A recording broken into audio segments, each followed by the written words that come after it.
হাই everyone, আজি আৰু এটা নতুন ভিডিঅ'। আজি মই তোমালোকক কম এক্সামৰ মাজৰ গেপ দিন কেইটাত কেনেকৈ পঢ়িব লাগে। কিছুমান ধৰা পৰীক্ষাত দুটা ছাবজেক্টৰ মাজত কিছুমানত 3 দিন গেপ আছে, কিছুমানত 2 দিন গেপ আছে, বা কিছুমানত বেছি গেপ আছে।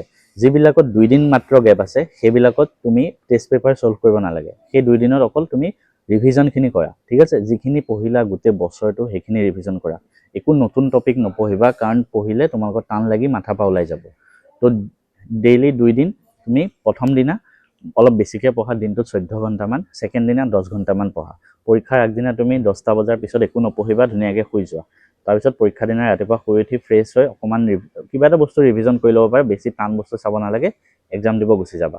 যদি কিবা ছাবজেক্টত 2 দিনতকৈ বেছি গেপ আছে, ধৰা 3 দিন বা 4 দিন আছে, তেতিয়া এটা পৰীক্ষা দি আহিলা, নেক্সট পৰীক্ষাটোলৈ ধৰা 3 দিন বা 4 দিন গেপ আছে। তো প্ৰথম দি আহিয়ে পৰীক্ষাটো সেইদিনা পিছদিনা ৰাতিপুৱাত উঠি তুমি এখন টেষ্ট পেপাৰ সলভ কৰি ল'বা 9টাৰ পৰা 12টালৈকে। তাৰপিছত এনালাইচিছ কৰিবা, যেনেকৈ মই কৈছোঁ। তাৰপিছত নেক্সট 2 দিন 3 দিন যিমান সময় পোৱা ৰিভিজন কৰি ল'বা গোটেইখিনি বস্তু। আমি কেনেকৈ কি পঢ়িছিলোঁ, নতুন বস্তু একো পঢ়িব নালাগে। যিখিনি নোৱাৰা অলপ অলপ ওপৰে ওপৰে চাই ল'বা, যিখিনি টান লাগে লিখি লিখি অলপ প্ৰেক্টিছ কৰি ল'বা, তেনেকৈ হৈ যাব।